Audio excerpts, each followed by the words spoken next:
자, 이것이 복음이다. 보라, 기독교 기업가들이다. 골로새서 3장 22절부터 24절까지 말씀입니다. 종들아, 모든 일에 육신의 상전들에게 순종하되 사람을 기쁘게 하는 자와 같이 눈가림만 하지 말고 오직 주를 두려워하여 성실한 마음으로 하라. 무슨 일을 하든지 마음을 다하여 주께 하듯 하고 사람에게 하듯 하지 마라. 이는 기업의 상을 주께 받을 줄 아나니 너희는 주 그리스도를 섬기느니라. 자, 복음을 설명하겠습니다. 이사 53장 5절 말씀입니다. 주님의 찔리신 것은 우리 허물 때문에, 주님의 상하신 것은 우리 죄악 때문이라. 주님의 징계를 받음으로 우리가 평화를 누리게 되고 주님의 채찍에 맞음으로 우리가 나음을 얻게 되었습니다. 고린도서 6장 2절 말씀, 보라 지금이다. 은혜 받는 것도 구원받는 것도 지금입니다. 예수님은 성령으로 잉태했습니다. 6월절 어린 양 예수님 우리를 구원하러 오셨는데, 6월절 어린 양 예수님이니까 죽으시러 오신 거죠. 그래서 우리를 구원하러 오셨는데, 침례받으실 때 우리의 모든 죄가 그에게 넘어가고, 그리고 광야에서 3가지 시험을 이기셨습니다. 3년 반 동안 아버지를 충실하시다가 십자가 못 박혀 돌아가시면서 다 이루었다, 모든 빚을 갚았다, 죽음까지도 끝냈다, 이제 이렇게 말씀을 합니다. 예수님은 우리에게 구원자가 되시고 회복자가 되시고 치료자가 되십니다. 우리에게 영원히 함께 하겠다고 임마누엘 하시고 성령으로 우리와 함께 하신다, 이렇게 말씀합니다. 거듭나야 된다, 구원받아야 된다, 회개해야 된다라는 말은 땅에서 하늘로 옮겨야 된다는 뜻입니다. 육체에서 말씀으로 옮겨야 된다라고 하는 뜻입니다. 그래서 여러분이 교회 나오면 구원받게 하려고 하는 거죠. 자꾸 구원받게 하려고 하는 것은 땅의 삶에서 하늘의 삶으로 자꾸 바꿔야 된다라고 하는 것을 설명해 드리는 것입니다. 사도행전 4장 12절 말씀이요, 다른 이름으로서는 우리에게 구원받을 만한 이름을 주신 적이 없다 그랬고, 갈라디아서 2장 20절 말씀, 내 믿음 말고 예수의 믿음으로 살아야 된다, 그래야 변함이 없다. 베드로전서 1장 9절 말씀, 믿음의 결론은 영혼의 구원을 받는 것이다 라고 되어 있습니다. 누가복음 12장 20절 말씀, 어리석은 사람은 영혼의 구원에 대해서 생각을 하지 못한다. 베드로전서 2장 25절 말씀입니다. 영혼의 목자와 감독자이신 주님에게 우리가 돌아왔다라고 되어 있고요. 베드로전서 4장 10절 말씀이요, 선한 청지같이 너희가 서로 봉사해야 된다라고 말씀합니다. 잠언 3장 7절 말씀, 스스로 지혜롭게 여기지 마라. 여호와를 경외하며 악을 떠나야 된다라고 말씀합니다. 고린도전서 10장 12절 말씀이요, 한 걸음이라도 앞으로 나아가는 전진하는 삶을 살려야 된다. 그게 바로 양이다라는 말씀입니다. 베드로전서 1장 17절 말씀, 나그네로 있을 때를 두려움으로 지나라 했고, 베드로전서 4장 7절 말씀, 만물의 마지막 가까웠으니까 정신을 차려야 된다라고 말씀합니다. 베드로전서 5장 8절 말씀이요, 우는 사자같이 삼킬 자를 찾고 있다. 야고보 4장 7절 말씀, 마귀를 대적해라. 그리하면 너희를 피하게 될 것이다. 누가복음 21장 34절부터 36절까지 말씀하니까 방탕함과 술 취함과 생활의 열매로 그날이 덫과 같이 임할 것이다. 항상 깨어있어 기도하라 라고 말씀합니다. 성경은 머리, 목, 몸, 다리로 이루어졌습니다. 하나님의 비밀인 머리, 그리스도를 믿고 구원받은 사람들은 침례나 세례를 통해서 그리스도의 몸된 교회, 그리스도의 비밀인 교회로 들어옵니다. 그러면 이 교회가 건강하게 지내기 위해서는 말씀과 기도라는 두 다리로 움직여야 되죠. 전도와 제자 훈련, 예배와 선교, 율법과 복음이라고 하는 이 두 다리로 움직이게 됩니다. 요한복음 1장 1절 말씀이요, 말씀이 하나님이다 했어요. 그래서 하나님의 나라는 말씀의 나라다라고 하는 것을 우리는 누차 강조합니다. 창세기 2장 5절 말씀이요, 농사짓게 하기 위해서, 예배드리게 하기 위해서 우리를 창조하셨다. 창조의 목적이 그렇습니다. 창세기 2장 7절 말씀, 생기를 그 코에 넣었어요. 왜? 예배드리게 하려고요. 하나님을 만나려면 예배의 생기가 필요하기 때문에 그렇습니다. 창세기 2장 8절 말씀에 에덴 동산에서 예배해야 된다라고 말씀합니다. 거기서 농사해야 된다라고 말씀하시죠. 거기가 우리의 양심이고 우리의 가정이고 우리의 교회입니다. 우리의 일터입니다. 그곳에서 우리는 예배하고 농사하는 것이다 라는 말이죠. 마태복음 13장 19절부터 23절까지 말씀입니다. 길가밭이 있고 돌짝밭이 있고 가시밭이 있습니다. 이것을 갈아엎어서 그것을 농사하고 예배해서 좋은 밭 만들어 100배, 60배, 30배 결실을 맺게 되는 것입니다.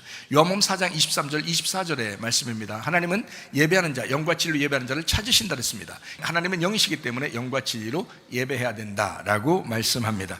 디모데전서 4장 5절 말씀, 말씀과 기도로 너희가 거룩해진다라고 했어요. 말씀을 들음으로 믿음이 생겨요. 믿음이 생기면 구원받아요. 구원받으면 예배드리게 돼요. 예배드리면 하나님과 예수를, 또 나를 정확하게 알게 됩니다. 그러면 서로 사랑하게 되죠. 그러면 그 사랑하는 그 장소가 천국이 되는 겁니다. 가정이 천국 돼야 되고, 교회가 천국 돼야 되고, 우리의 마음의 양심이 천국 돼야 되고, 우리가 다니는 직장도 천국이 돼야 되는 것이죠. 이게 사랑하기 때문에 그런 거죠. 그러니까 말씀 듣고 믿음 생겨서 구원받으니까 예배를 드리고, 예배 드리니까 하나님과 나를 알게 되니까, 그래서 사랑하게 되고, 그 천국은 사랑하는 곳이다, 이렇게 되는 것이죠. 요한복음 16장 9절 말씀입니다. 안 믿는 게 죄다 그랬습니다. 죄라고 하는 것은 안 믿는 게 죄다. 요한복음 17장 3절 말씀, 하나님과 예수 그리스도를 아는 것, 야다 한다죠. 기노스코 한다는 거죠. 이렇게 몸과 마음으로 아는, 그 동침하는 것이 있으면 그러면 주님을 그렇게 깨달으면 너 영생하게 된다라고 말씀을 합니다. 요한복음 8장 32절 말씀입니다. 진리를 알지니 진리가 너희를 자유롭게 하리라 라고 되어 있습니다. 열왕기하 8장 1절 말씀입니다. 엘리사가 이전에 아들을 다시 살려준 여인에게 이르되 너는 일어나서 네 가족과 함께 거주할 만한 곳으로 가서 거주하라. 여호와께서 기근을 부르셨으니 그대로 이 땅에 7년 동안 임하리라. 그래서 기근을 준비해야 된다라고 말씀을 한 것입니다.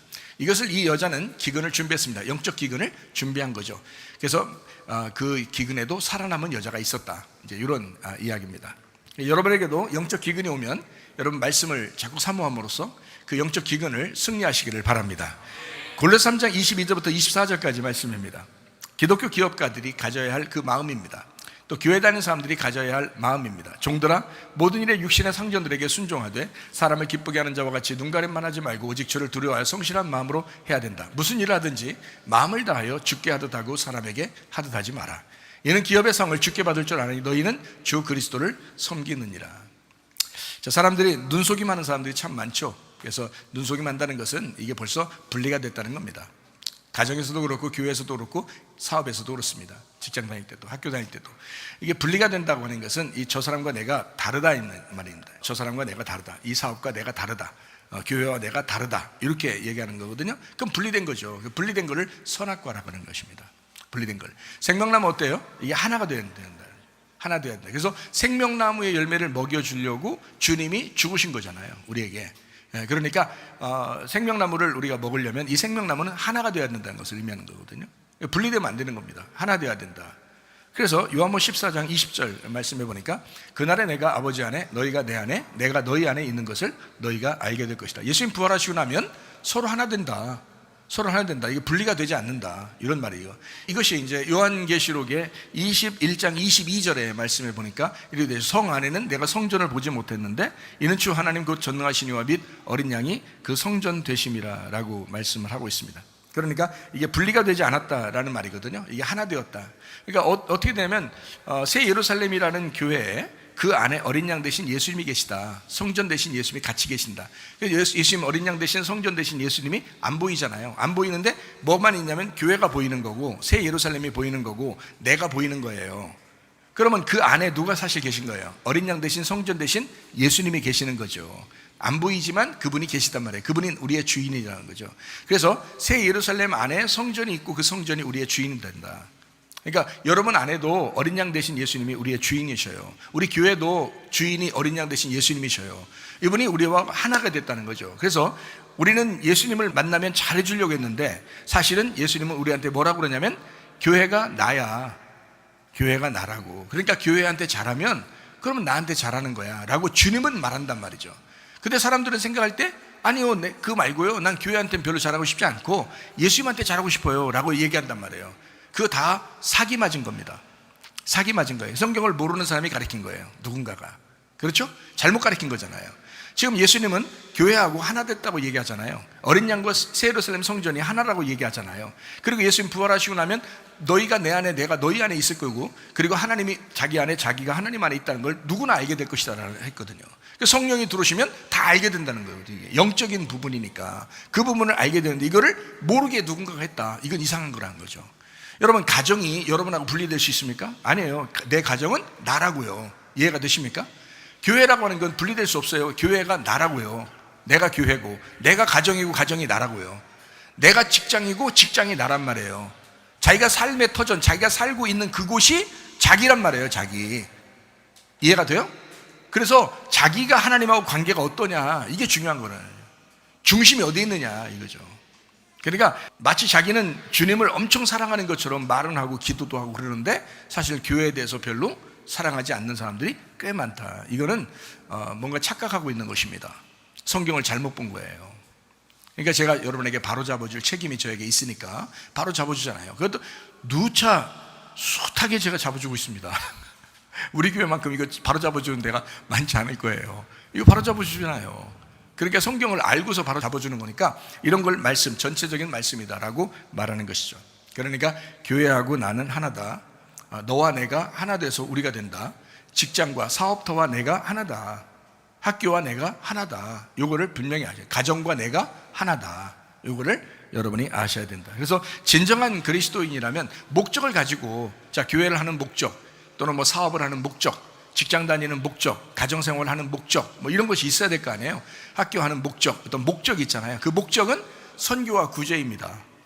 그리고 주의 말씀을 나누기 위해서 교회, 공동체라고 하는 그 하나를 위해서, 그 연합을 위해서 우리가 수고하는 거잖아요. 학교에도 수고하고, 교회에도 수고하고요, 가정에도 수고하고, 이렇게 내게 주어진 하나님의 맡긴 사역지라는 거죠. 그래서 거기에서 충성하는 것은 어떤 목적을 가지고 있어야 된다는 거예요. 예배와 선교와 구제, 그죠? 주님을 위해서 내가 살아가는, 그리고 학교와 교회를 위해서 내가 살아간다 라고 하는 어떤 목적이 있단 말이죠. 그런 목적을 가지고 살아가는 거, 이건 굉장히 중요하다. 왜냐하면 기독교인이니까 우리는 다른 사업가들이 아니잖아요. 일반 사업가들이 아니잖아요. 우리는 일반 사람들이 아니고 교회 다니는 사람들이잖아요. 교회 다니는 사람이 학교도 다니고, 교회 다니는 사람이 직장 다니고, 교회 다니는 사람이 사업하잖아요. 그럼 뭔가 생각이 달라야죠. 생각이 바뀌어야 된다는 거죠. 기독교인 사업가, 기독교인 기업가. 무슨 말인지 아시겠죠? 가정생활을 해도 일반 사람들이 그냥 가정 사랑하면서 생활하는 그가 우리하고는 다르죠. 우리는 기독교인으로서 가정생활하는 거잖아요. 기독교인으로서 교회 생활하는 거잖아요. 그래서 세상과 좀 다르다. 그래서 사업하는 것도, 장사하는 것도요, 위생관념 잘해야 되고, 환경도 청소를 잘해야 되고, 하는 것은 우리 기독교인이니까. 그리고 내가 만든 것을 저 사람이 계속 먹어도 괜찮을 만큼 건강한 음식을 만들고 있느냐라고 하는 것을 늘 생각하고 그래야 되겠죠. 그래서 위생관념이 철저해야 합니다.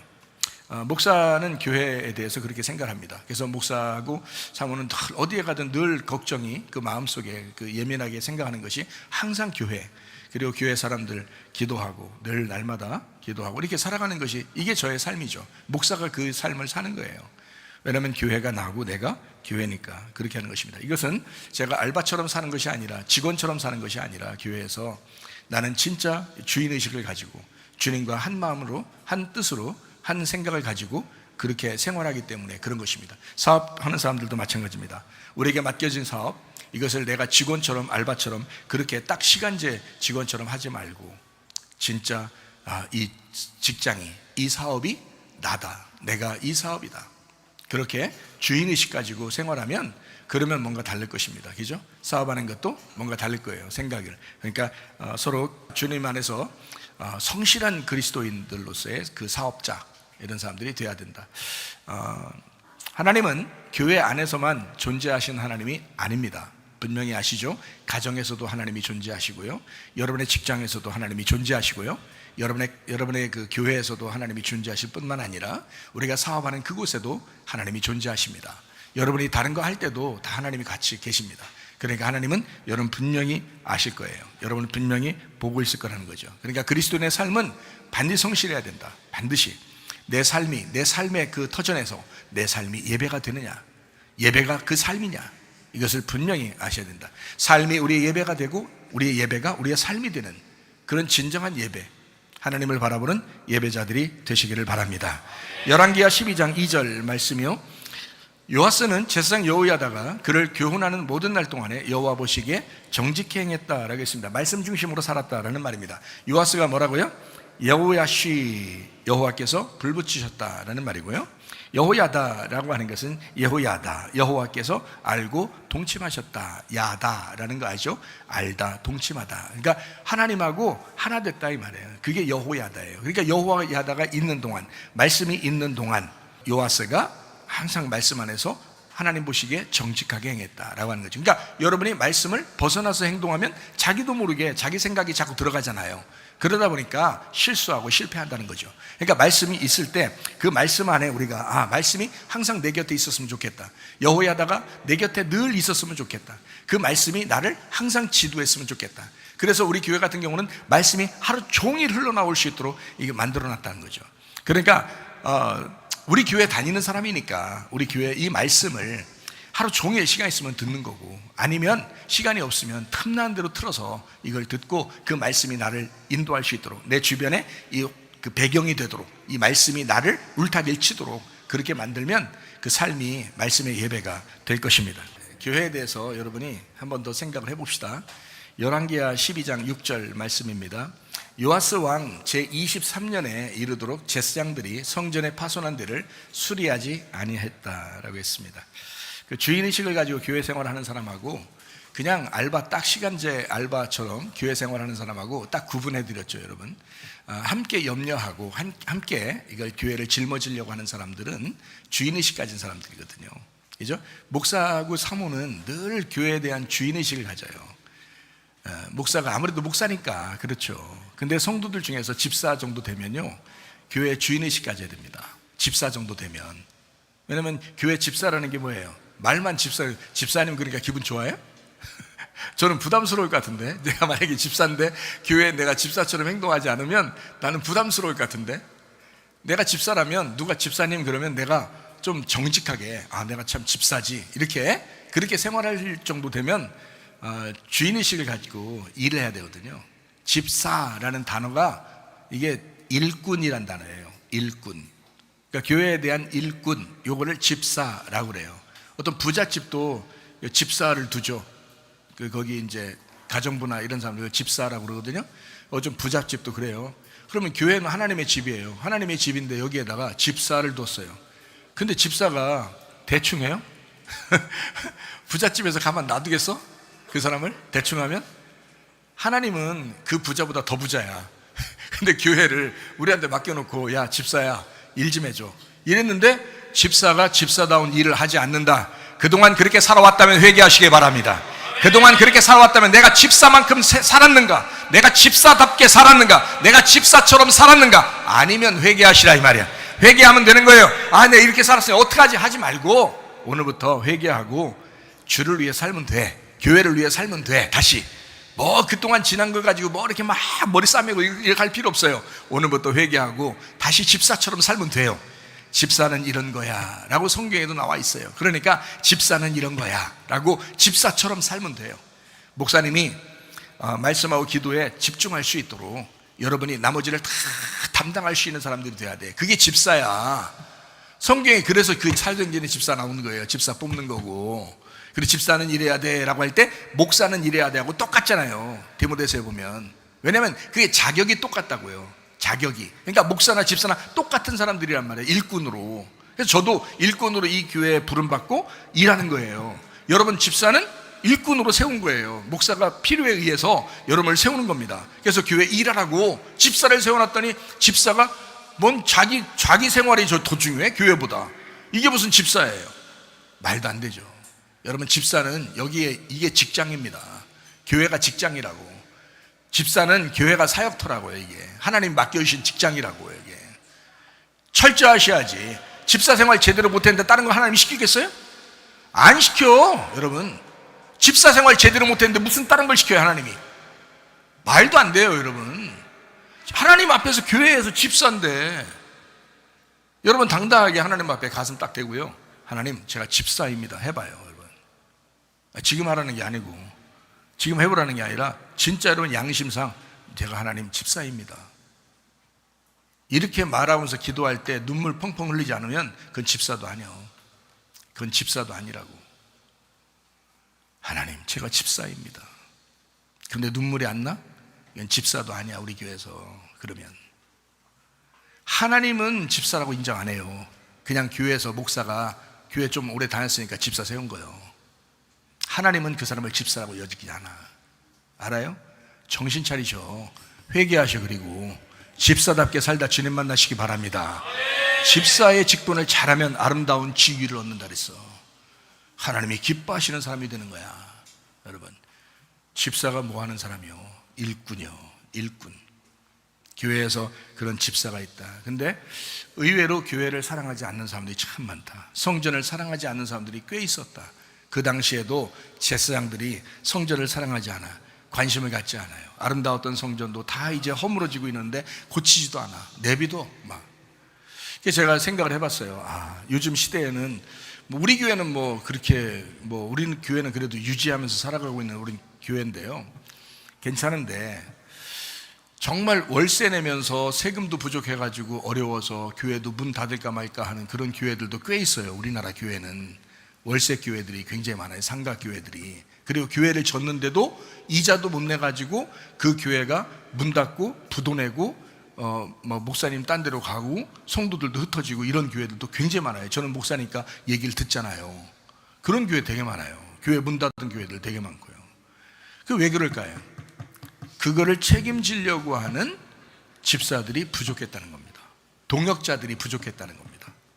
그러니까 교회도 마찬가지고 사업도 마찬가지죠. 사업을 하면 임대해서 사업하는 데도 있잖아요.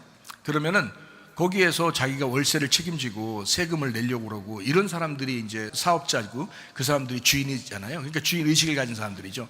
알바생 보고 야 월세 좀 내줘라. 우리 지금 여기 사업 시작했는데 월세가 부족해. 월세 좀 내줘라. 알바생한테 그래요? 안 해. 그렇게 안 한다고. 주인이 다 책임지는 거야. 주인이 대출을 받아서라도 책임지는 거야. 그게 주인인 거야. 무슨 말인지 알아요? 그래서 교회들이 이게 대출을 받잖아요. 그러면 교인들이 책임 안 지면 목사님이 막 다 일을 해서라도 막 책임지려고 하는 교회들도 꽤 있어요. 여러분, 왜 그럴까요? 그게 책임자니까 그런 거야. 책임자니까. 목사는 교회를 책임지려고 한단 말이에요. 사업자는 그 사업을 책임지려고 한다고. 주인의식이란 말이에요, 그게. 근데 딱 시간제 알바의식 가지고 있는 사람들은 책임 안 지려고 그러죠. 월세가 어떻게 돌아가는지, 세금이 어떻게 돌아가는지, 교회가 어떻게 운영되는지, 학교가 어떻게 운영되는지 신경 안 써요. 신경 안 쓰면 되게 많습니다. 아니면 자기가 조금 신경 쓰려면 막 또 엄청 신경 써가지고 막 목사 괴롭히는 사람들도 있고요. 어떤 교만해가지고. 그거 안 됩니다. 둘 다 잘못이에요, 여러분. 교회는요, 진짜 겸손하게 낮아진 자가, 잘 들어요. 교회는 겸손하게 낮아진 자가 자기를 감추고 주의 일을 열심히 하는 장소가 교회예요. 다시 얘기해 드릴까요? 이게 진짜 중요하니까 다시 얘기해 드릴까요? 교회는 겸손한 자가, 은혜 받아서 겸손한 사람이 자기가 낮아져서 자기를 감추고 주를 위해서 충성하는 곳이 교회입니다. 그게 진짜 교회예요.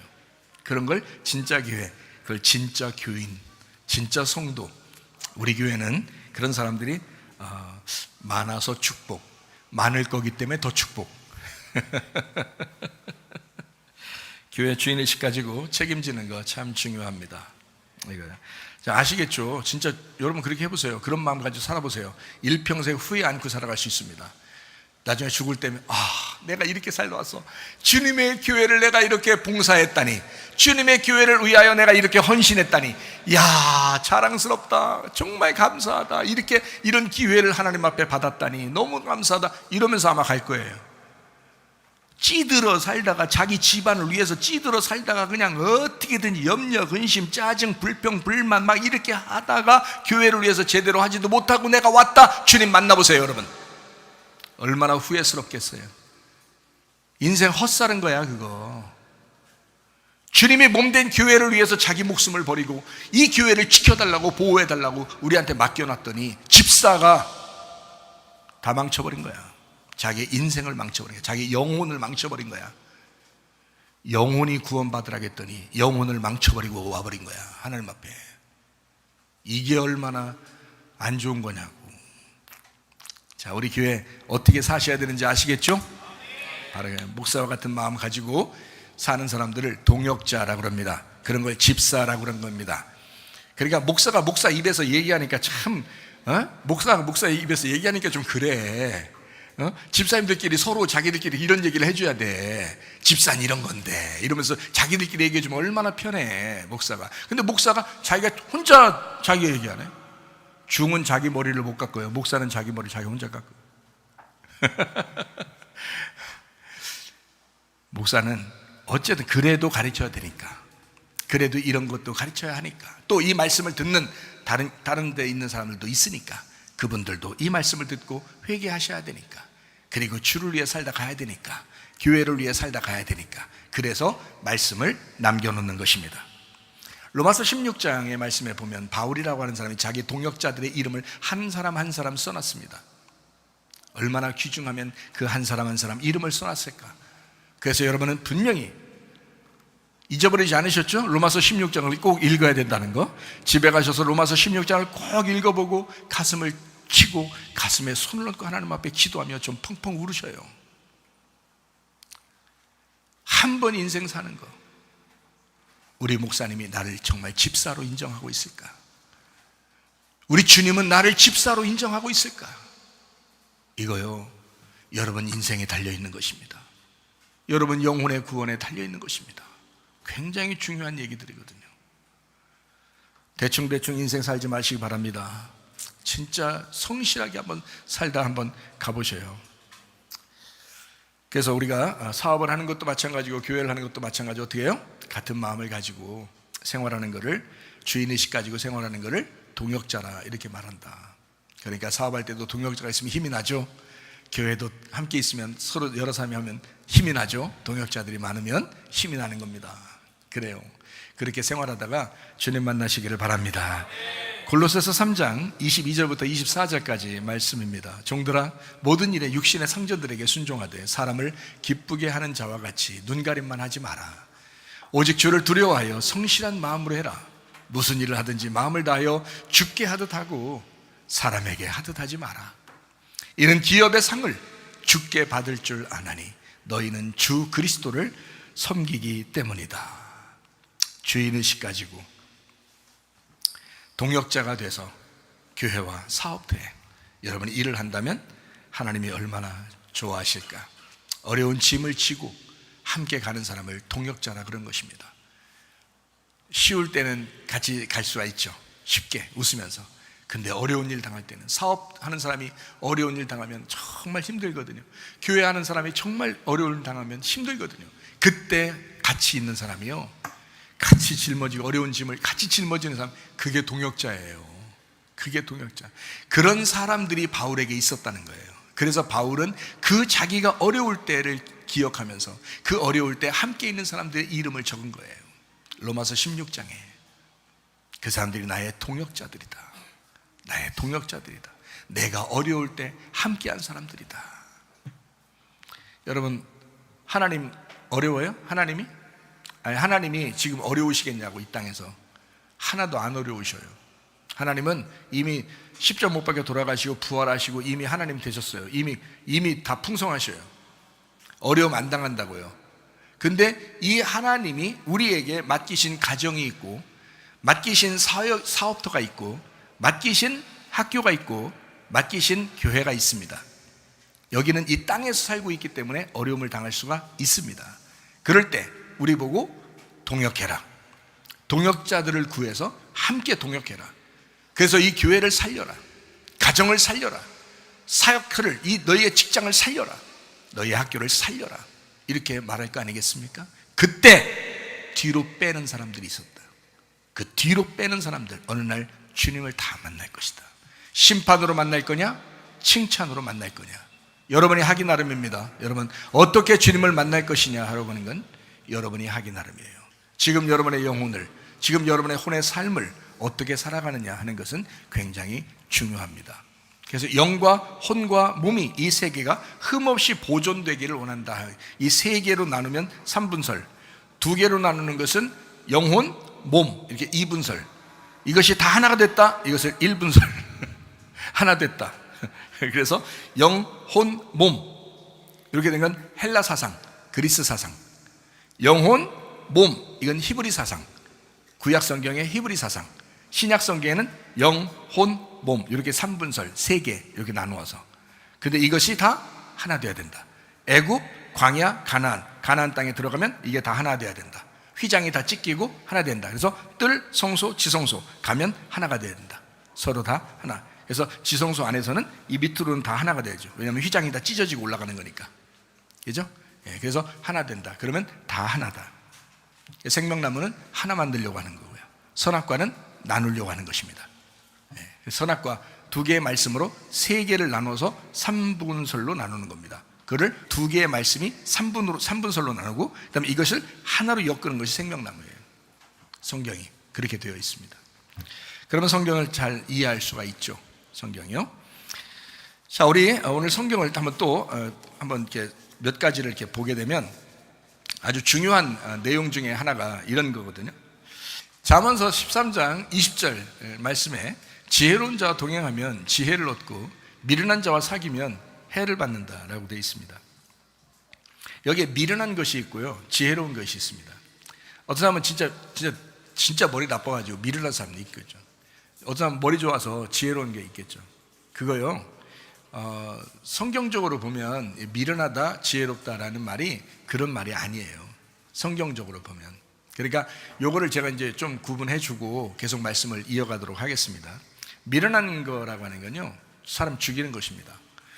지혜롭다라고 하는 건 사람을 살리는 것입니다. 대신 자기가 죽는 거예요. 그래서 죽이는 자는 미련한 자, 죽는 자는 지혜로운 자예요. 성경적인 미련과 지혜를 설명하는 것입니다. 그래서 미련한 것은요, 세상적으로 보면 지혜로운 거예요. 그러니까 세상의 지혜를 미련한 거라고 성경에서 말하는 겁니다. 세상의 지혜. 그러니까 여러분이 생각하는 거하고 틀린 거라니까. 여러분이 생각하는 거하고 달라요, 말씀은. 그러니까 여러분 생각들을 깨고, 여러분 생각들이 무덤에서 나오고, 깨서 무덤에서 나오고, 이게 부활이라고요. 이게 부활이고 그걸 구원이라 그런다고. 그러니까 말씀이 여러분 속에 들어와서 여러분의 무덤 같은 그 미련을 깨고 부활하면 그게 구원이라고 그러는 거라고요. 말씀의 구원. 그러면 하나님의 지혜, 성령이 들어오는 거라고요. 그게요. 자, 미련하다고 하는 것은요, 세상의 지혜를 의미합니다. 세상적으로 지혜롭다라고 하는 것은 미련하다라고 성경적으로 얘기하는 거고요. 하늘의 지혜를 가진 자, 요거를 하늘의 지혜라 이렇게 말하는 겁니다. 성경의 지혜. 그러니까 성경의 지혜는 하늘의 지혜를 가진 자다. 자, 미련한 것은요, 부자를 얘기합니다. 성경적으로 미련한 것은 부자, 지혜는 거지를 얘기해요. 그래서 부자와 거지 나사로가 누가복음 16장에 나와 있는 것입니다. 그래서 이 미련한 것은요, 다른 말로 말하면 거짓이라고 그래요. 거짓. 그래서 거짓말쟁이, 거짓 선지자 뭐 이렇게 하잖아요. 거짓, 그 짐승이라고 그렇게 말하는 겁니다. 그럼 지혜는 뭐냐면 진실입니다. 진실, 진리를 얘기하는 거예요. 진리. 이것은 어린 양 대신 예수님을 의미하는 겁니다. 여기에요. 자, 이 미련한 것은 뭐냐면 선악과입니다. 그래서 미련한 건 자꾸 나누는 거죠. 그래서 죽이고 나누고 이걸 갖다가 미련하다 이렇게 말하는 거예요. 그 선악과를 얘기한 겁니다. 그러니까 나쁘다, 이런 여러분이 말하는 죽는다, 여러분이 말하는 거짓말이다, 여러분이 말하는 거짓이다, 이런 게 아니고요. 성경적으로 보는 그 거짓이 있고, 이것은 선악과를 얘기하는데 그거는 죽이는 걸 의미한다 이 말이에요. 선악과는 죽이는 거. 그래서 분리를 시키잖아요. 죽음이라는 건 분리를 의미하는 거거든요. 부활이라는 건 연합을 의미하는 겁니다. 그래서 생명나무라고 하는 것은요, 죽는 걸 의미합니다. 그래서 생명나무로 오셨다라는 것은 예수님이 죽으셨다, 죽으셔서 부활하셨다, 이걸 생명나무라고 합니다. 그래서요, 미련하다, 선악과다라고 하는 건 뭘 의미하는 거냐면 껍데기를 얘기합니다. 겉 껍데기. 그래서 율법이라 그러는 거예요. 그거를 율법. 그래서 선악으로 나눈다, 요 율법이잖아요, 여러분. 이게요, 나쁘다는 의미가 아닙니다. 선악과라는 얘기가 나쁘다는 게 아니라 선악으로 나누는 율법을 얘기해요. 선악으로 나누는 율법. 그러면 복음이라는 게 뭐야? 복음이라는 건, 생명나무는 복음이라고 그러는 거예요. 이걸 하나로, 그 속을 얘기하는 겁니다. 알맹이를 얘기하는 거예요. 그래서 속에 있는 그 복음, 이거를 생명나무라고 이렇게 말하는 것입니다. 그래서 미련하다, 이것은요, 뱀같이 지혜롭다라고 하는 것이 알죠, 그죠? 여러분, 뱀같이 지혜롭고 비둘기같이 순결하다 이런 말 있죠. 그러니까 뱀같이 지혜로운 것이 선악과입니다. 그게요, 뱀같이 지혜로워야 된다라고 하는 것은 나누는 거잖아요. 나누는 거. 그래서 뱀이 지혜로운 자다라고 성경에 나오는 것은 그렇게 지혜롭고 간교하고 교활하다라고 하는 것은요, 이게 지혜로운, 그래서 땅에 지혜가 있는 거고요. 그게 뱀입니다. 그 뱀을 따라가는 그 사람을 음녀라고 그렇게 말하는 거고요. 그러니까 성경적으로 지혜롭다라고 하는 것은 비둘기예요. 그 비둘기 성령님이십니다. 성령님, 어린 양 대신 예수님이 지혜잖아요. 그래서 그 지혜란 어린 양 대신 예수님, 그 성령님, 그 비둘기를 따라가는 자를 신부라 그렇게 말하는 겁니다. 이렇게 딱 나누어서 설명을 하는 거예요. 그래서 미련한 사람들은 주로 뭐 하냐면요, 팩트 체크합니다. 팩트 체크. 여러분 그런 말 들어봤죠? 팩트 체크 해봅시다, 뭐 이런 얘기 들어봤죠? 그거 미련한 것입니다. 팩트 체크가. 하나님이 보실 때 미련한 걸 얘기하는 거지, 이 땅에선 지혜롭다 했죠? 이 땅에 지혜로운 사람들입니다. 근데 하나님이 보실 때 그걸 미련하다고 얘기하는 거라고. 팩트 체크가 그게요. 그게 미련한 거다. 왜 그러냐? 이게요, 팩트 체크라고 하는 것은 보이게 하는 거거든요. 보이게. 그러니까 보이는 걸 얘기하는 거예요. 그래서 보이는 거, 그래서 그 팩트가 어떠냐? 야, 사실 그렇잖아? 뭐 이런 말 있잖아요. 야, 사실이 그렇잖아? 뭐 이런 얘기 하는 사람 있죠? 그거 다 미련한 사람입니다. 미련 곰퉁이.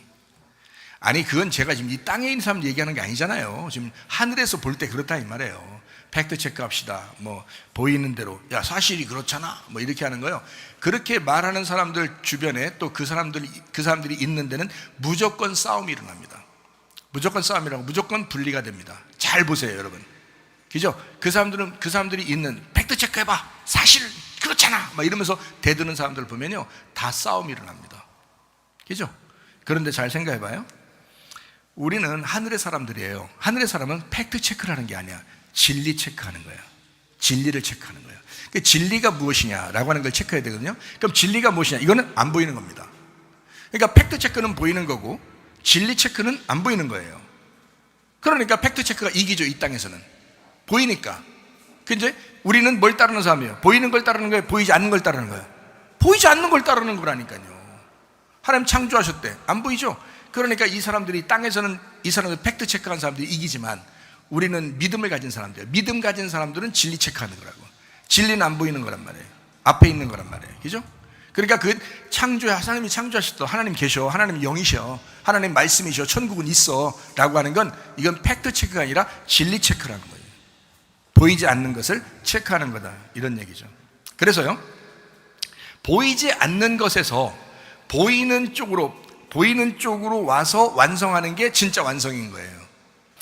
로마서 13장 8절부터 10절까지 말씀을 보면 이런 말씀이 있어요. 피차 사랑의 빛 외에는 아무에게든지 아무 빛도 지지 마라. 남을 사랑하는 자는 율법을 다 이루었느니라. 간음하지 마라, 살인하지 마라, 도둑질하지 마라, 탐내지 마라 한 것과 그 외에 다른 계명이 있을지라도 내 이웃을 내 자신같이 사랑하라 하신 그 말씀 가운데 다 들었느니라. 사랑은 이웃에게 악을 행하지 아니하나니 그러므로 사랑은 율법의 완성이다. 자, 뭐가 율법의 완성이라는 거예요? 예, 이웃 사랑이 율법의 완성이라는 거예요. 그럼 하나님 사랑 어디 갔어요? 하나님 사랑이 있는데 안 보이잖아. 그건 진리잖아요. 그 진리가 팩트로 와서 보이는 쪽으로 와서 이웃에게 이루어져야 완성이라는 뜻이야. 그러니까 보이지 않는 것이 보이는 쪽으로 와서 완성이 돼야 된단 말이에요. 그래야 완성인 거예요. 그래서 생명나무 대신 예수님이 선악과 때문에 와서 죽는 거예요. 그러면 이게 완성되는 거예요. 사랑이. 율법이 완성되는 거라고. 그게 성경이라고요. 그러니까 제가 성경을 설명해 드리는 겁니다. 그러니까 하늘의 뜻이 이 땅에 이루어져야 완성이라고. 그러니까 여러분이 주님 사랑합니다. 거짓말 치지 말라고 제가 그랬잖아요. 주님 사랑합니다. 이거 다 거짓말이라고. 그게 아니라 이 땅에 교회에 내가 교회에 충성하고 교회를 사랑합니다 할 때 그게 주님 사랑하는 거라고요. 그게 여기서 완성되는 거라고.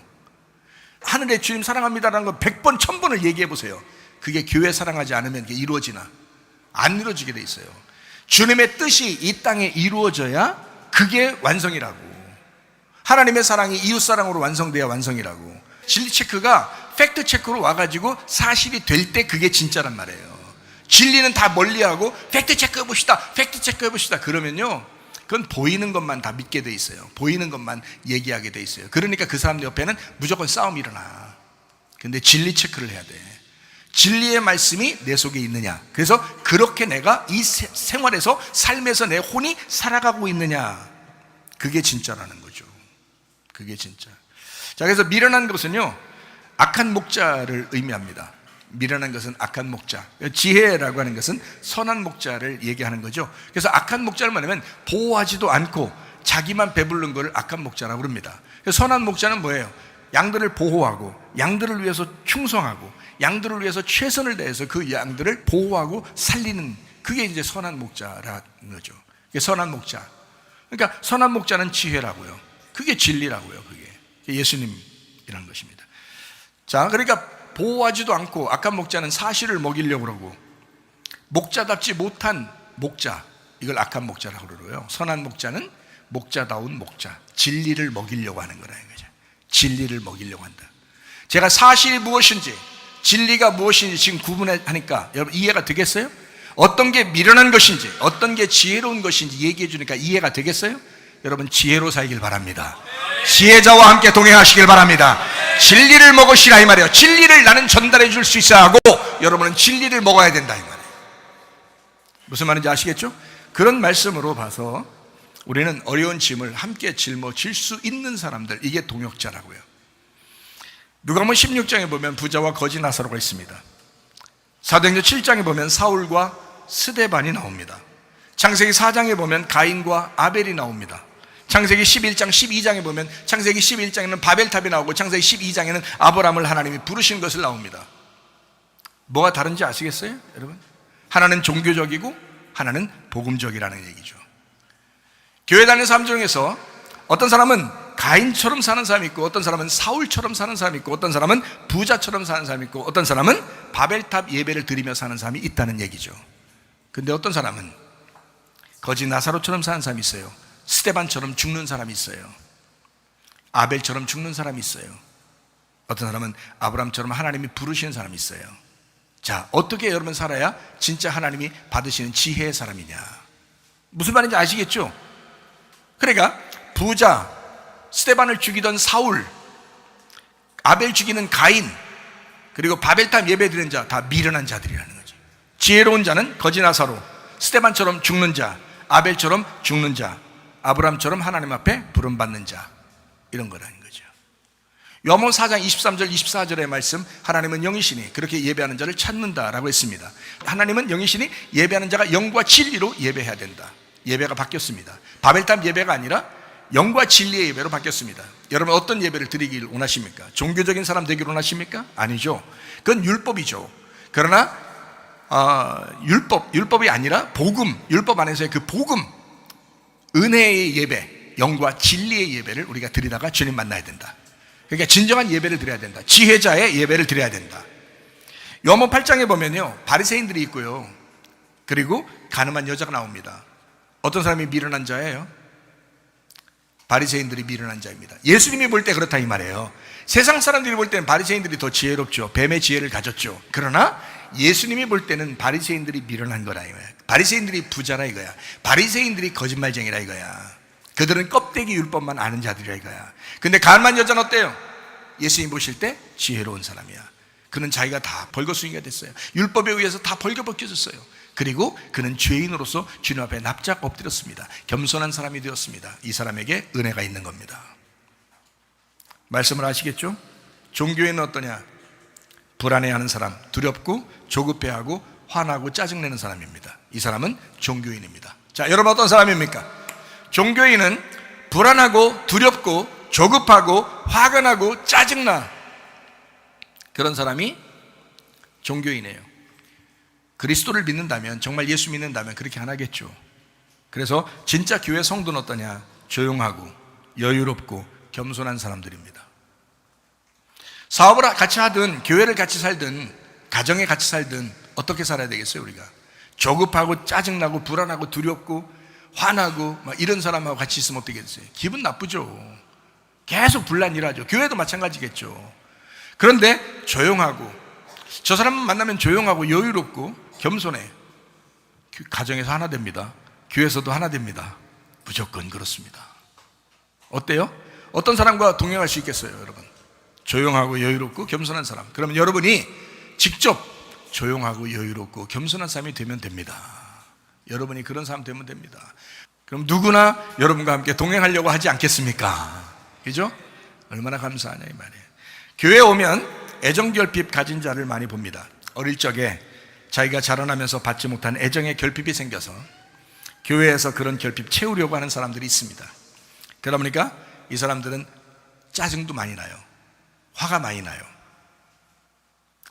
물론 이 사람들을 알아줘야 됩니다. 뭐 어디서 알아주겠어요? 교회에서 알아줘야지. 그렇잖아요? 불쌍하잖아요.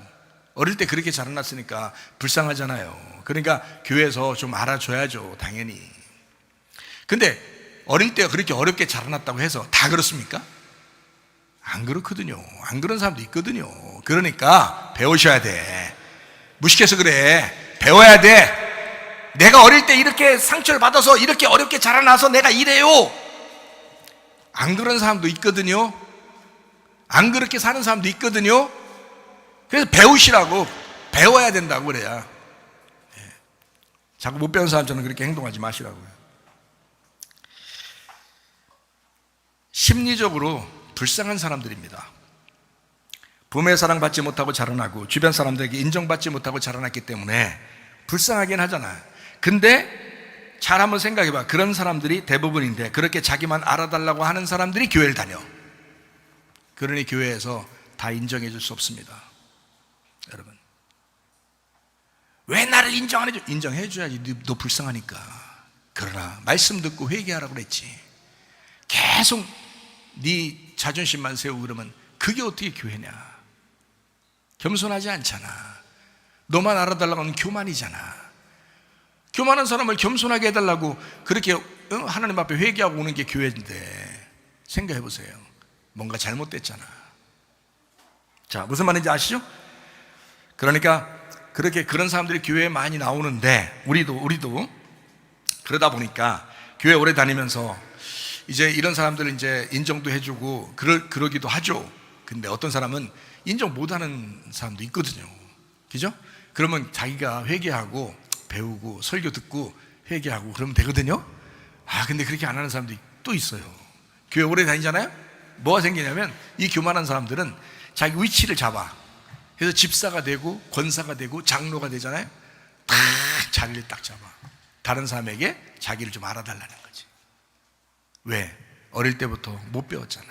어릴 때부터 자기가 억울하게 살았잖아.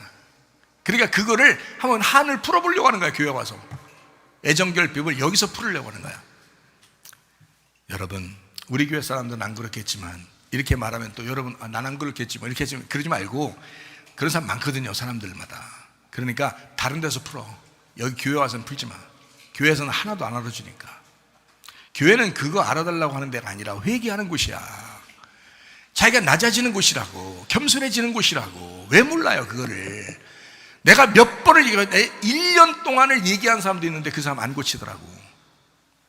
참 강해. 쎄.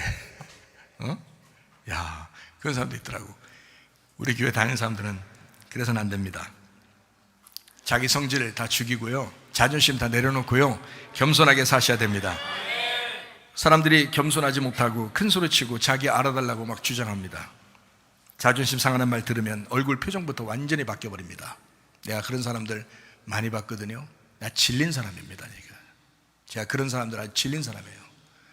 내 마음속 깊이는 그 사람들과 내가 동행하지 않는다라는 생각이 내가 항상 있는 사람이에요. 나는 저런 사람하고 동행하지 않는다. 왜? 언제라도 저 사람은 저럴 사람이야. 언제라도 저 사람은 배신할 사람이고, 언제라도 저 사람은 저렇게 얼굴 표정이 바뀔 사람이고, 언제라도 저 사람은 저렇게 할 사람이야. 그래서 나는 내 속 중심으로는 난 저런 사람하고 결심하면서 동행하면 안 되겠다. 이런 걸 내가 결심하는 사람이에요. 내가 목사니까 여러분 사랑해서 그냥 다 같이 얘기해주고 이러는 거죠. 근데 진정으로 회개하면요, 다시는 그렇게 하지 않으면요, 그게 회개거든요. 다시는 그렇게 하지 않는 그 회개가 있는 사람은 동행할 수 있습니다. 그런 사람과는 동행할 수 있습니다. 저도요, 자존심 셌고요, 고집 셌고요, 저도 승질머리도 못돼서 썼던 사람이에요. 근데 하나님 앞에 회개하고 결심했습니다. 주님과 동행하려고, 지혜자와 동행하려고 그렇게 하고 있습니다. 여러분, 교회 안에서는요, 절대로 겸손하셔야 합니다. 어처구니 없는 자들 많이 보이지만 그만큼 불쌍한 배경이 있는 사람들입니다. 잘 보이고 싶고 칭찬받고 싶은 욕구 때문에 그렇습니다. 하나님은 교만한 자를 대적하시고 겸손한 사람에게 은혜를 베푸시는 분입니다. 베드로전서 5장 5절 말씀입니다. 젊은 자들아, 이와 같이 장로들에게 순종하고 다 서로 겸손으로 허례를 동이라. 하나님은 교만한 자를 대적하시되 겸손한 자들에게는 은혜를 주시느니라. 이런 말씀만 마음 반에 새겨도 사람이 달라졌을 것입니다. 이 말씀만 계속 마음속에 새기고 있어도 사람이 달라졌을 거예요. 근데 왜 이렇게 교만한지, 왜 이렇게 자존심이 센지, 왜 이렇게 안 바뀌는지, 정말 어처구니 없는 사람들이 한두 명이 아닙니다. 특히 교회 다니는 사람들이 그런 사람이 많은 것 같아요. 왜 그런가 봤더니 그렇게 불쌍하게 사는 사람들이, 그렇게 문제가 있고 불쌍하게 사는 사람들이 하나님이 너무 불쌍해서 교회대로 나온 것 같아요. 그런 사람들을. 그래서 교회는 다른 데는 오히려 쿨하게 탁 해결하고 이런 사람들도 많거든요. 교회는요, 끝까지 가보잖아요. 끝까지. 뭐 그런 사람, 잘못했어 목사님, 뭐 잘못했어요, 뭐 또 해. 잘못했어요, 또 해. 잘못했어요, 또 해. 야, 끝까지 가보자는 거야. 겉으로는 이해해 주지만 속으로는 동행 안 합니다. 저는 그런 사람들하고. 여러분, 진심으로 속에 진심으로 회개하고 진심으로 한번 동행하려고 해야지. 지혜자와 여러분 동행하시기를 바랍니다. 미련한 사람 되지 말기를 바랍니다. 우리는 교회에 와서 설교를 듣습니다. 겸손하게 말씀을 들었다면 그 말씀들이 자기에게 유익이 되었어야 옳습니다. 히브리서 4장 2절 말씀입니다. 그들과 같이 우리도 복음 전함을 받은 자이나 들은 바그 말씀이 그들에게 유익하지 못한 것은 듣는 자가 믿음과 결부시키지 아니함이라. 그 말씀들을 믿음으로 받지 않았기 때문에 그 말씀들이 전혀 유익이 안 됐다, 그 말입니다. 믿음으로 안 받았다. 다시 말하면 믿음 없이 교회 다녔다, 이 말이에요. 믿음 없이 교회 다니고 있었다. 그 믿음 없는 사람을 내가 어떻게 그 시간 보내면서 같이 동행할 수 있습니까? 말이 안 되죠. 믿음 있으면 반드시 그 말씀이, 그 수많은 설교의 말씀들이 당신의 가슴을 찢어놨을 것이고 당신을 회개시켰을 것이고 주님의 사람으로 만들었을 거라, 이 말이에요. 이해가 되십니까, 여러분? 그건 당연한 거 아닙니까? 저도 그렇게 회개해봐서 알아요. 회개할 수 있거든요. 근데 왜 회개를 안 하냐 이거야. 왜 자기 승질대로 계속 사느냐 이거예요. 자기는 원래 그런 사람이라고. 원래 그런 사람이 어디 있어요? 원래 그런 사람이 하늘의 사람으로 바뀌는 게 구원이지. 원래 그렇게 태어난 네가 너 인생, 땅의 인생이 하늘의 운명으로 바꿔야 그게 구원이지. 왜 이렇게 그 말씀이 너에게 유익이 안 될까? 안 바뀌어. 안 바뀌어. 네가 너의 자존심으로 살아가고 있다, 이 말입니다. 설교는 설교고 자기 생각은 자기 생각, 여전히 자기 생각 이렇게 하면서 살아가는 사람, 불쌍한 사람들입니다. 주님 만나지 못해서 그렇습니다. 주님 만나서 주님이 우리의 선한 목자가 되어야 그 부족함이 없어지는데 그걸 못 받았다. 그 주님을 주인으로 못 받았다.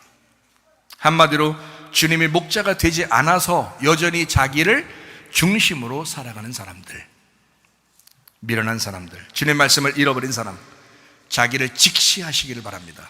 자기를 돌아보세요. 말씀은 자기에게 자기를 돌아보라고 하나님이 주시는 말씀들이잖아요. 나는 이 말씀 하면서도 저를 돌아봅니다. 제가 그 말씀에 합당하냐, 나는 이 말씀이 나에게 말씀하시는 것이냐라고 저를 직시하거든요. 여러분도 마찬가지입니다. 여러분에게 말씀이 오면 그 말씀에 직시해보라고요.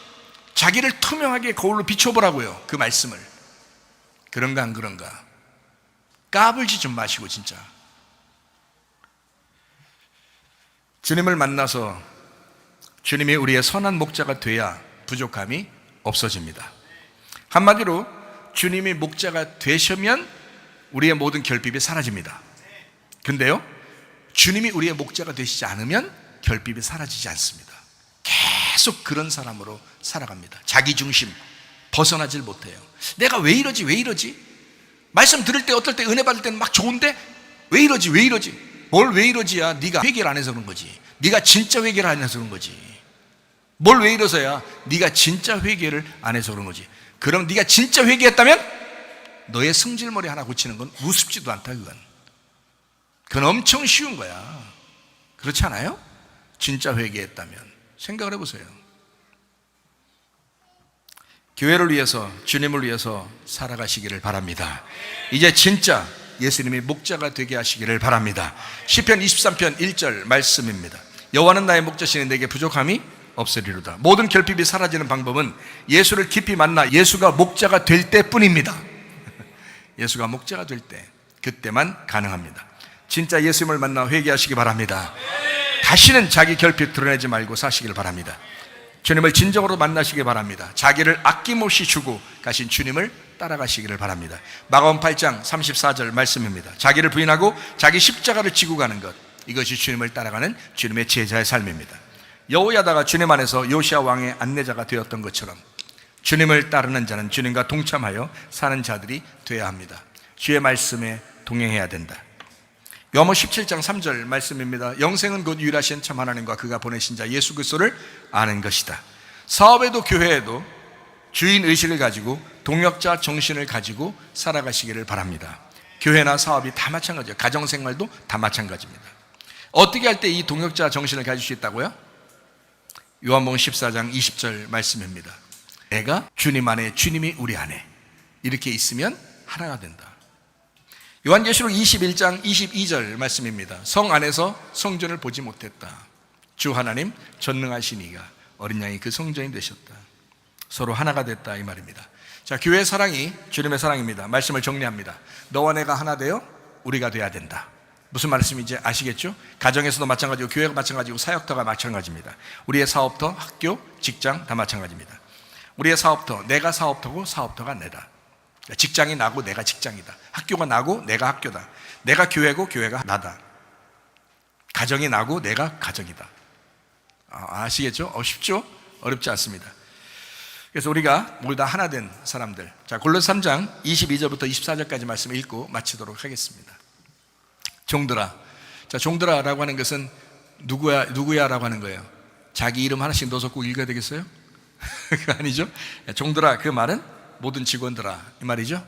모든 직원들아. 그리고 종들아 이 말은 다른 말로 말하면 교회에서는 모든 성도들아, 집사들아 이 말이잖아요.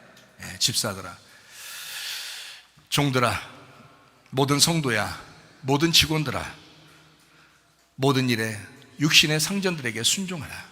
사람을 기쁘게 하는 자와 같이 눈가림만 하지 마라.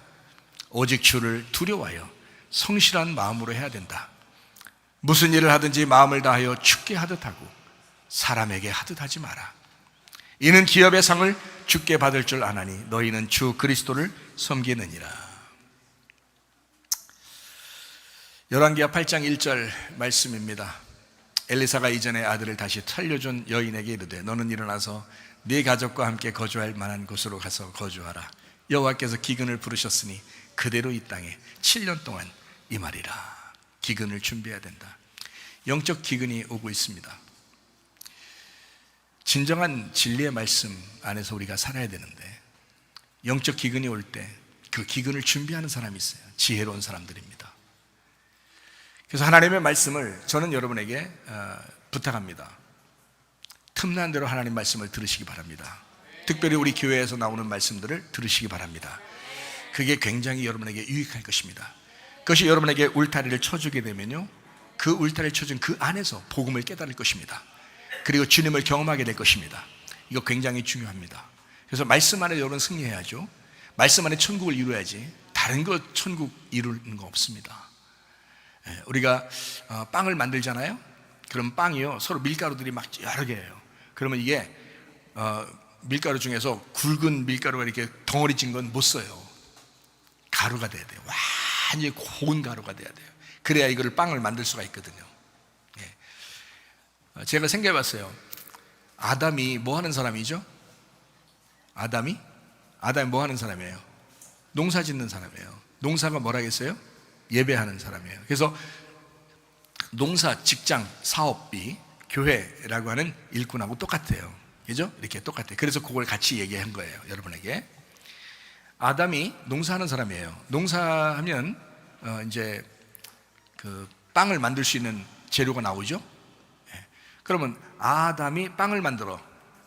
그러면 아담이 빵을 만들어서 그 빵을 먹게 돼. 빵 만드는데 빵 팔고 빵 만드는 데를 뭐라 그래요? 베이커리라고 그래요. 베이커리, 영어로 베이커리. 아담이라고 하는 건 아가 하나님이에요. 담이 뭐냐면 피예요. 아가 하나님이고 담이 피예요. 그래서 하나님의 피가 아담이에요. 그러면 베이커리 빵을 만들 때, 자, 농사져서 이걸 빵을 만들어 예배를 드려서 하나님이 그 곡식을 이제 만들어요. 그리고 우리에게 그 생명의 빵을 나눠주려고 그래요. 그러면 예수님은 뭘로 그 빵을 만들어서 우리에게 줄까요? 자기의 피로 이 빵을 버무려서, 이 밀가루를 버무려서 빵을 만들어 우리에게 주는 거야. 그러니까 한마디로 말하면 우리에게 자기의 생명을 주는 거야. 그래서 이걸 생명의 빵이라고 한 거야. 예수님이 자기를 생명의 빵이라고 그런 거야. 하나님의 피가 버무려진 빵, 아담이 만드는 베이커리. 무슨 말인지 아시겠어요? 지혜로운 자는 성령의 귀에 하시는 말씀을 귀 있는 자는 들을지어다. 기근을 대비하셔야 합니다. 지혜가 있어야 합니다. 저축도 해야 합니다. 그리고 진짜 생명의 빵 안에서 천국을 누리셔야 합니다. 그리고 예수 그리스도 안에서 주님과 동행하다가 주님 만나시기를 바랍니다. 우리 한번 기도하겠습니다. 한 목소리를 기도할 때 하나님 앞에, 하나님, 내게 주어진 가정이 있습니다. 여기가 나의 일터입니다. 하나님, 내게 주어진 학교가 있습니다. 하나님, 내게 주어진 직장이 있습니다. 여기가 나의 일터입니다. 내게 주어진 교회가 있습니다. 하나님, 여기가 나의 일터입니다. 하나님, 이곳에서 내가 주를 위해 살겠습니다. 주님, 내가 그 일터가 되겠습니다. 내가 그 장소가 되겠습니다. 그 장소가 내가 되게 하겠습니다. 그래서 내가 연합하여 그 주님과 그 주님의 마음에 합당한 그렇게 농사꾼으로 살다가 주님 나라에 가고 싶습니다. 하나님, 나를 그렇게 부르시옵소서. 나를 그렇게 사용해 주시옵소서. 우리의 가정에 여러분을 부르셨습니다. 여러분 직장과 학교에 여러분을 부르셨습니다. 여러분 우리 교회에 하나님이 여러분을 부르셨습니다. 어떻게 살다 가시겠습니까? 주님의 뜻대로 한번 살다가 주님 만나시기를 바랍니다. 하나님 아버지의 사랑과 은혜를 감사를 드립니다. 하나님 아버지, 우리의 일터에 하나님 우리가 있습니다. 우리의 가정도, 우리의 직장도, 우리 학교도, 우리 교회도 하나님 우리가 속해 있는 일터입니다. 우리의 삶이 예배가 되게 하옵소서. 예배가 곧 우리의 삶이 되게 하옵소서. 그 주님과 동행하다가 주님 만나게 도와 주시옵소서. 예수님 귀하신 이름 받들어 기도 올리옵나이다. 아멘. 주님 감사합니다. 우리 하나님 아버지 함께 하시고 사랑하심을 감사합니다. 우리 하나님 도와주옵소서. 우리 한 목소리를 기도하겠습니다. 두 손 높이 들고 한번 기도하겠습니다. 똑같이 한번 기도합니다. 진실로 회개하면서 기도합니다. 하나님 앞에, 하나님, 내가 다시는 주님의 마음에 섭섭하게 해드리지 않는 그런 주의 일꾼 되기로 합니다. 진짜 주님의 일꾼으로서 주의 마음을 시원하게 해드릴 수 있는 주의 사람으로 살다 주님 만나게 하옵소서. 두 손 높이 들고 기도하겠습니다. 우리 하나님 아버지 인도하시고 사랑하심을 감사합니다. 하나님 도와주시옵소서.